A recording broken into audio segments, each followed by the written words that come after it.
Akkam jirtu kabajamtoota hordoftoota keenyaa miidiyaa wiirtuurraa oduu guyyaa kanaa qabadhee isiniif dhiyaadheen jira. Oduu isinitti himuun kan isin faana turu ani Loomii Qamaati.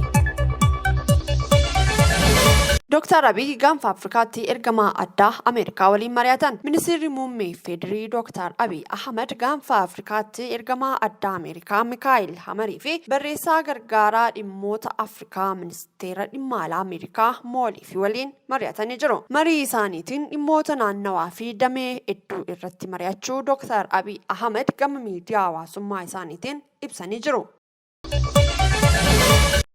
Rakkoon sagantaa barnootaa gannaa mudate yeroo dhiyootti furmaata kan argatu ta'uu ministeerri barnootaa beeksise. Rakkoon sagantaa barnoota ganna sababa COVID-19 qormaata kutaa 12ffaa fi kaalandara akaadaamii baasuudhaaf adda citee ture yeroo dhiyootti furmaata kan argatu ta'uu ministeera barnootaatti itti gaafatamtuun hooggansa misooma barsiisotaa fi barnootaa addee Assagadachi Mirreessaan himan. Kanaafis ragaan barsiisota sagantaa gannaan barnoota ordofaa turanii qulqullaa'aa jiraachuu ibsanii jiru. Dhaabbileen barnootaa sagantaa gannaa barsiisota barsiisaa turan waliin guyyoota 15tti aananitti marii kan gaggeessan ta'uu addee Assagadach eeranii jiru. Eebbifamtoonni baranaa akka eebbifaman ragaa isaanii walitti qabuudhaan guyyoota 45 keessatti murtoon kan ifamu ta'us dubbatanii jiru.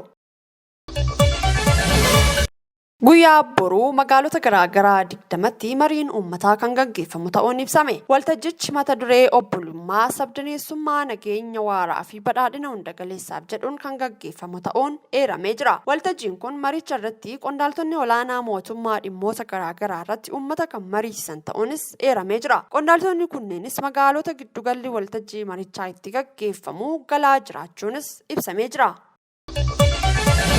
44ffaan har'a taa'ame. Walgahii kana irratti ministeeronni dhimma alaa biyyoota miseensa gamtaa Afrikaa kan hirmaatan ta'uu ajandaawwan misooma Afrikaa irratti murtoowwan imaammataa ni dabarsu jedhamee eegama. Akkasumas ajandaa dhimmoota daldalaa, dargaggootaa fi dubartootaa, qonnaa, jijjiirama qilleensaa, nageenyaa fi tasgabbii akkasumas kanneen biroo irratti ni mari'atu jedhamee eegama. Walgahichi mata duree barsiisaa Afrikummaa jaarraa 21ffaa gitu sirna barnootaa hin raafamne ijaaruudhaan Afrikaatti walgahiinsaa barnoota hunda galeessa qulqullina qabuu fi madaalawaa babal'isu jedhuun gaggeeffamu eegaleera. Walgahicha irratti komishinaa gamtaa Afrikaa Musaa Faki Mahammad, ministeerota dhimma alaa, dippiloomaatotaa fi hooggantoonni dhaabbilee gamtichaa argamanii jiru.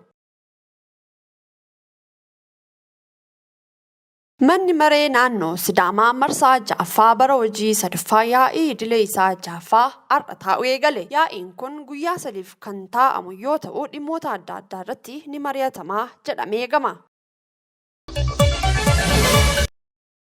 Finfinneetti guraandhala 8 aga 11 bara 2016 dogdoqqeewwan konkolaachisuun dhorkamuu biiroon geejjibaa magaalattii beeksise. Dhorki kun qaamolee nageenyaa fi to'annoo tiraafikaa kan hin ilaallanne ta'uun isaa ibsamee jira. Haaluma kanaan abbootiin qabeenyaa dogdoqqeewwanii aga guyyaa dhorkiin kaa'ametti obsaan akka turan gaafachuudhaan dhorkii kaa'ame kanneen darban irratti tarkaanfiin kan fudhatamu ta'uu hubachiisuu ragaan biiricharraa argame ni mul'isa.